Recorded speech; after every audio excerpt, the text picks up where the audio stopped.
অসুস্থ সিংহের কাহিনী।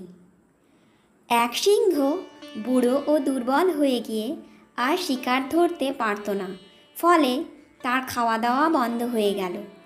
আর তখন সে পর্বতের গুহায় থেকে প্রচার করে দিল যে সিংহ খুব অসুস্থ, সে আর চলাফেরা করতে পারে না।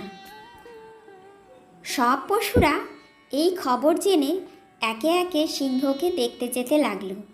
আর তারা সিংহ নিস্তেজ ভেবে যেই কাছে যায় তার ঘাড় মটকে সিংহ সহজেই তাদের খেয়ে ফেলে। এইভাবে বেশ চলছিল। একদিন এক শিয়াল সিংহকে দেখতে গিয়ে গুহার দরজায় দাঁড়ালো আর দাঁড়িয়ে বোঝার চেষ্টা করলো যে সিংহ কি সত্যি অসুস্থ, না কোনো ছল করে পশুদের কাছে এনে নিজের আহার সারছে। তাই সে গুহায় না ঢুকে কিছুটা দূরে দাঁড়িয়ে জিজ্ঞাসা করলো, মহারাজ, আপনি কেমন আছেন? সিংহ শিয়ালকে দেখে আনন্দিত হয়ে বলল, কে? আমার বন্ধু শিয়াল? এসো।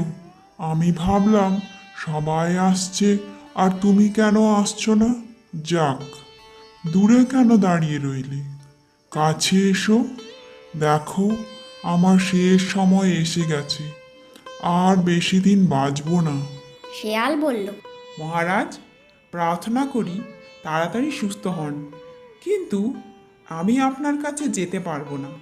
কারণ বলতে কি মহারাজ, পায়ের ছাপ দেখে বেশ বোঝা যাচ্ছে যে অনেক পশু আপনার গুহায় ঢুকেছে, কিন্তু ঢুকে কেউ যে বের হয়েছে এমন কোনো পায়ের ছাপ দেখা যাচ্ছে না। তাই আমার বেশ ভয় করছে, আমার এখানে থাকার সাহস নেই। কথাগুলো বলেই শিয়াল তাড়াতাড়ি পালিয়ে গেল। নীতি কথা, এই গল্পটি থেকে আমরা শিখলাম যে বুদ্ধিমানেরা বিপদের আভাস আগেই পেয়ে যায়।